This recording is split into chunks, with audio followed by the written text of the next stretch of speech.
Neste mês de agosto, temos a campanha Azul e Vermelho para conscientização da saúde vascular. Quando falamos em saúde vascular, estamos falando em saúde da circulação, feita por artérias e veias. De acordo com o Ministério da Saúde, o AVC, acidente vascular cerebral, está em segundo lugar entre as principais causas de morte no Brasil, atrás apenas dos óbitos por doenças cardíacas isquêmicas. No programa de hoje, o papo é sobre saúde vascular.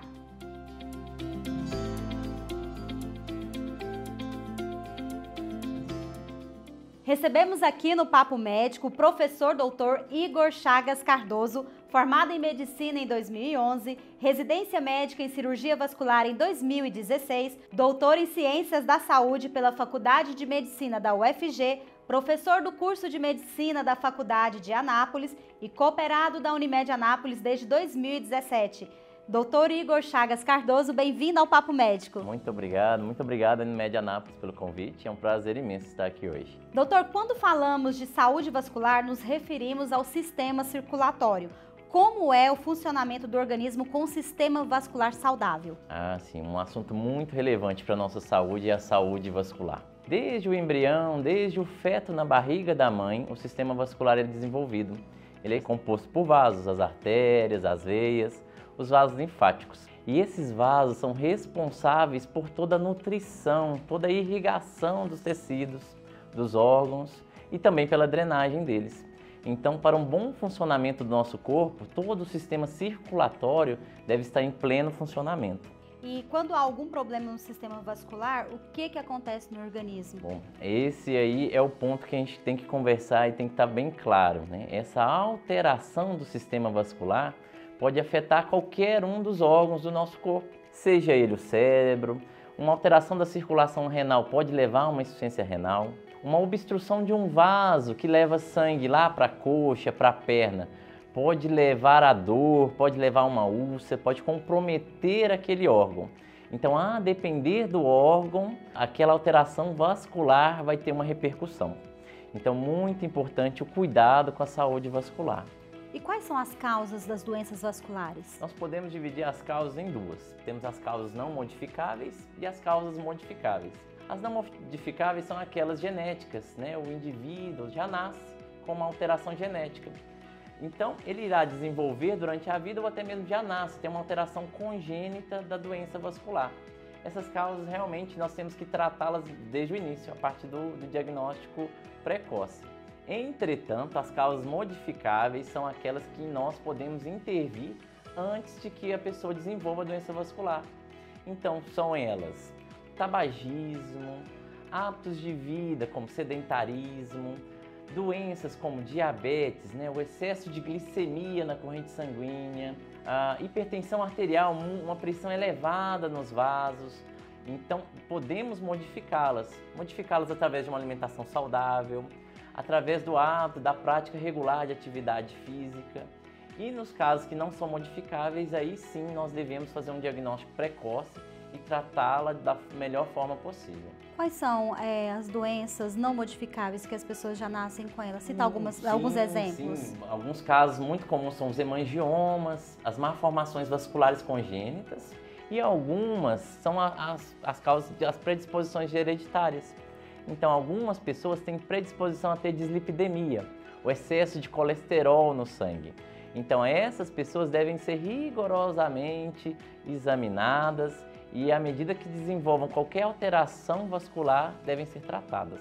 E quais são os sintomas das doenças vasculares? Os sintomas vão depender realmente de qual órgão que está acometido, né? As doenças venosas, as veias, são responsáveis pela drenagem do líquido, do sangue venoso dos órgãos, dos membros. Então, a pessoa com alteração do sistema venoso vai apresentar dor, edema, né, o inchaço ao final do dia. Já as doenças arteriais são um pouco mais complexas. São aquelas que obstruem as artérias, aqueles vasos que levam sangue para os tecidos. Então, aquela pessoa pode desenvolver dor, úlceras, feridas que não cicatrizam. As alterações em outros órgãos que a gente pode citar, por exemplo, é a isquemia do tecido nervoso, né, do sistema nervoso central, o que o pessoal chama vulgarmente de derrame, ou acidente vascular encefálico. Então, aquela pessoa que começa a desenvolver tontura, síncopes, desmaios, ou até mesmo distúrbios da fala, distúrbios da movimentação de algum membro. Isso aí leva à suspeita de uma isquemia ou de alguma hemorragia no sistema nervoso central, que pode estar relacionada a uma alteração vascular, uma alteração de irrigação daquele órgão, no caso do cérebro. E já que o senhor está falando do cérebro, né, entre as doenças vasculares, o AVC, acidente vascular cerebral, é uma das doenças que mais causam morte e a incapacidade adquirida no mundo. Pergunta do público do Papo Médico pelas redes sociais da Unimed Anápolis: quais os cuidados para evitarmos o derrame e qual o tratamento? Tem cura para o paciente que sofreu um AVC? O derrame, né, popularmente conhecido como derrame, conhecido por nós como acidente vascular encefálico, são duas grandes causas. 85% delas são decorrentes da isquemia do sistema nervoso central, ou seja, uma obstrução de algum vaso que irriga uma área específica do cérebro. Os outros 15%, dentre eles, são as causas hemorrágicas. Um vaso pode se dilatar, o que a gente chama de aneurisma, e romper. Existe tratamento, sim, e muito importante. Quanto mais precoce iniciado o tratamento, melhor é a evolução desse paciente, melhor é o prognóstico, porque existem diversas formas de se tratar.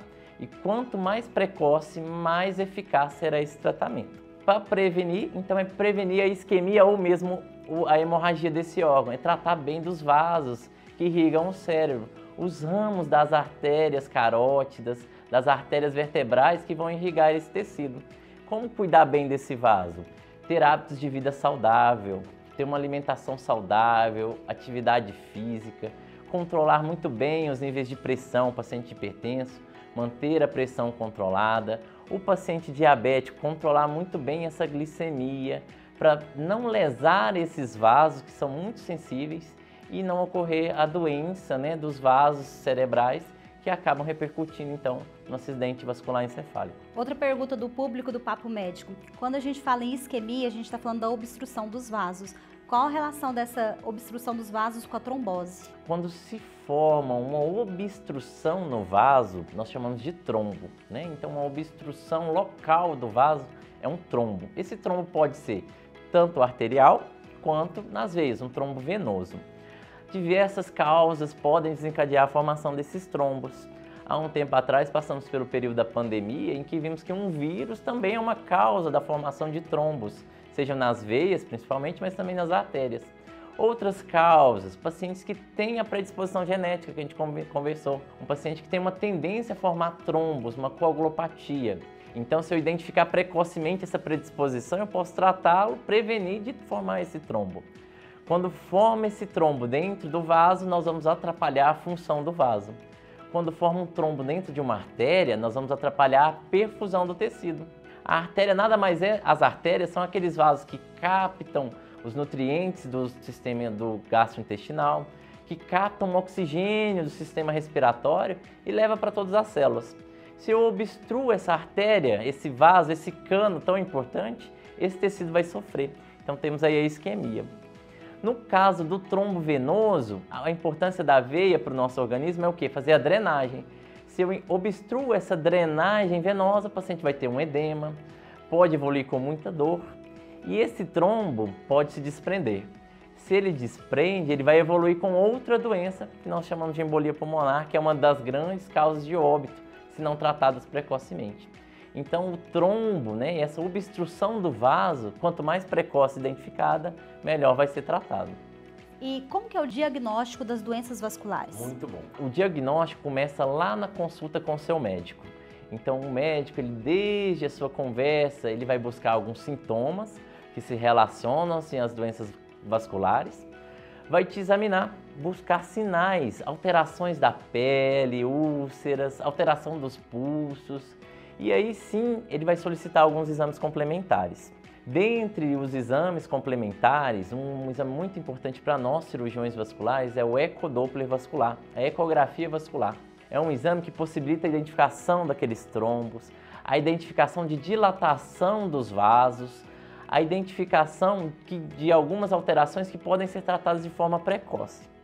Além disso, temos exames mais complexos que, a depender da suspeita diagnóstica do médico, o cirurgião vascular, o angiologista o profissional cardiologista, neurocirurgião, independente da área, ele vai solicitá-los. Temos os exames que utilizam de contraste, a angiotomografia, angiorressonância, angiografia. Então são exames mais complexos que permitem então o diagnóstico e o melhor tratamento. Mas tudo começa lá com uma boa consulta médica, que aí, se identificada essas alterações, vai encaminhar para o médico especialista e seguir toda aquela rotina para se fazer o diagnóstico adequado e o tratamento adequado do paciente. O senhor citou aí a equipe multidisciplinar para fazer acompanhamento do paciente e falou do angiologista. Explica para a gente a diferença do angiologista para o cirurgião vascular. O angiologista, ele faz a graduação médica, o profissional médico, faz uma especialização, uma residência médica em clínica médica e angiologia. Então ele tem uma atuação mais em consultório, né? O cirurgião vascular, por sua vez, faz a formação médica e tem uma formação cirúrgica. Faz a residência médica de cirurgia geral e depois a de cirurgia vascular. Mas todos eles tratam as doenças vasculares. Os angiologistas mais no âmbito ambulatorial, de consultório, com medicações. E o cirurgião vascular, além do tratamento em consultório, também realiza as intervenções cirúrgicas, se for necessário. Vale a pena aí ressaltar então essa equipe multidisciplinar, que hoje nós chamamos de equipe interdisciplinar. Nós comentamos aí sobre o acidente vascular encefálico. Além do tratamento precoce, após a alta desse paciente, eu tenho que também dar uma reabilitação. Então vale aqui a gente ressaltar a importância dessa equipe interdisciplinar, dos fonoaudiólogos, dos fisioterapeutas, porque à medida que esse paciente recebe esse apoio, as sequelas resultantes dessa alteração que ele teve, desse AVC, desse derrame, vão ser mínimas, vão ser minimizadas. Então, para o tratamento do paciente, nós buscamos um tratamento, digamos, holístico, né?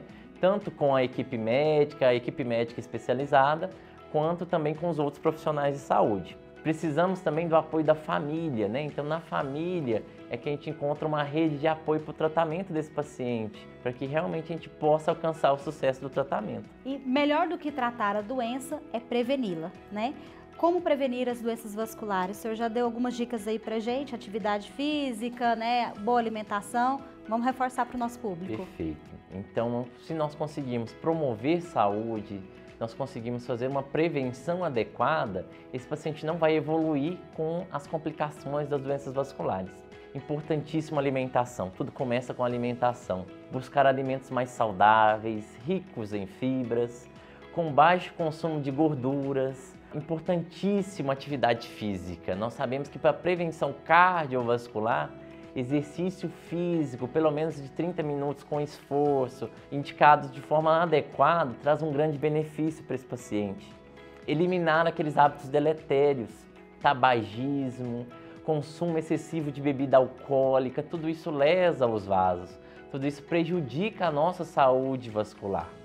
Além disso, importantíssimo a consulta regular com seu médico e, no caso, se for necessário, com um médico especialista, com um cirurgião vascular.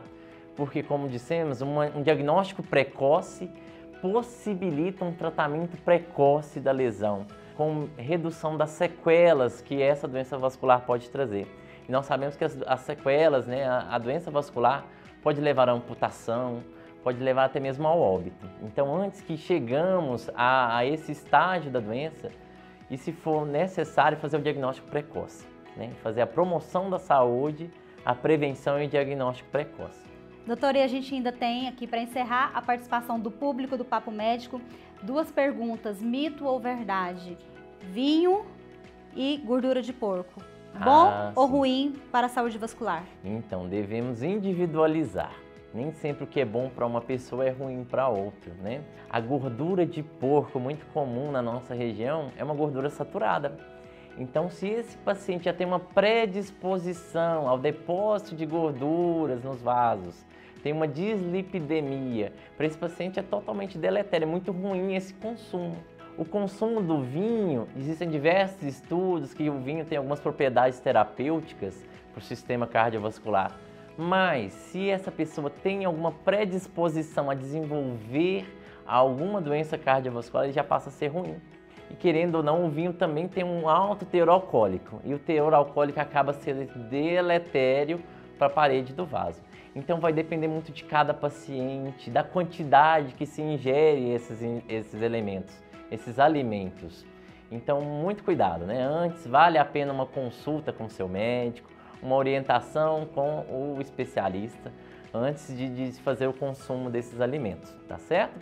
E no caso daqueles pacientes que já têm alguma alteração, aí melhor mesmo é se evitar. Dr. Igor Chagas Cardoso, muito obrigada por sua participação aqui no Papo Médico, informações importantes para todos nós. Muito obrigado. Nos colocamos à disposição da Unimed Anápolis, de nossos pacientes, de nossos colegas médicos. Podem contar conosco aí na prevenção das doenças vasculares. Estamos juntos, né, nessa luta. Quer saber mais sobre saúde? Então acompanhe o Papo Médico nas redes sociais da Unimed Anápolis. Assuntos interessantes e informações importantes num bate-papo com especialistas. Muito obrigada e até o próximo Papo Médico.